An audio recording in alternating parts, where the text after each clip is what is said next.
കൊച്ചിയിൽ റിട്ടയർഡ് അധ്യാപികയെ ദുരൂഹ സാഹചര്യത്തിൽ മരിച്ച നിലയിൽ കണ്ടെത്തിയിരിക്കുന്നു.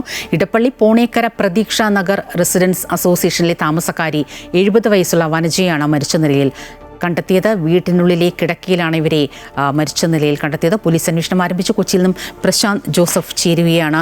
പ്രശാന്ത്, ദാരുണമായ സംഭവം തന്നെയാണ്.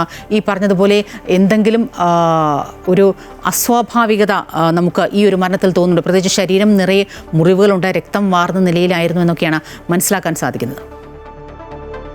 സ്വപ്ന, തീർച്ചയായും ഇന്നലെ രാത്രിയാണ് ഈ റിട്ടയർഡ് അധ്യാപികയായ വനജയെ വീട്ടിനുള്ളിൽ കട്ടിലിൽ മരിച്ച നിലയിൽ കണ്ടെത്തിയത്.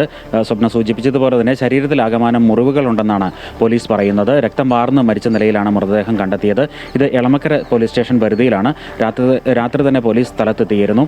അപ്പോൾ പരിശോധനയിലാണ് മൃതദേഹത്തിൽ ആകമാനം മുറിവുകൾ കണ്ടെത്തിയത്. ഈ കട്ടിലിൽ ഒരു ആയുധം, അതായത് ഒരു കത്തിയും കണ്ടെത്തിയിട്ടുണ്ട്. അപ്പോൾ കൊലപാതകമാണെന്ന ഒരു നിഗമനത്തിൽ തന്നെയാണ് പോലീസ് ഉള്ളത്. അതേസമയം ആത്മഹത്യ എന്നുള്ള സാധ്യതയും പോലീസ് തള്ളിക്കളയുന്നില്ല. ഏതായാലും ഈ സംഭവം നടക്കുമ്പോൾ ഈ വനജ എന്ന റിട്ടയർഡ് അധ്യാപിക മാത്രമാണ് വീട്ടിലുണ്ടായിരുന്നത്. ബന്ധുക്കൾ രാത്രിയിൽ എത്തിയപ്പോഴാണ് മൃതദേഹം കണ്ടത്. ഏതായാലും അല്പസമയത്തിനകം ഫോറൻസിക് വിദഗ്ധരടക്കം സ്ഥലത്തെത്തി പരിശോധന നടത്തും. കൊലപാതകമെന്ന ഒരു നിഗമനത്തിൽ തന്നെ പോലീസ് മുന്നോട്ട് പോവുകയാണ്. ഏതായാലും വിശദമായ പരിശോധനകൾ നടത്തേണ്ടതുണ്ട്. ഏതായാലും ദാരുണമായ ഒരു സംഭവമാണ്.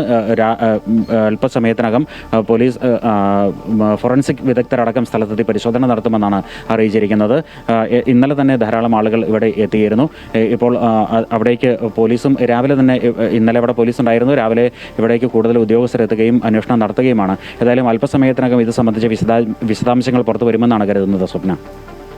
പ്രശാന്താണ് വിവരങ്ങളുമായി ചേർന്ന. കൊച്ചിയിൽ റിട്ടയർഡ് അധ്യാപികയെ ദുരൂഹ സാഹചര്യത്തിൽ മരിച്ച നിലയിൽ കണ്ടെത്തിയിരിക്കുന്നു. ഇടപ്പള്ളി പോണേക്കര പ്രതീക്ഷ റെസിഡൻസ് അസോസിയേഷനിലെ താമസക്കാരി 70 വയസ്സുള്ള വനജ എന്ന സ്ത്രീ ശരീരമാസകലം മുറിവുകളോടുകൂടിയാണ്, രക്തം വാർന്ന നിലയിലാണ് അവരെ കണ്ടെത്തിയിരിക്കുന്നത്. എന്തായാലും പോലീസ് അന്വേഷണം തുടങ്ങിയിട്ടുണ്ട്.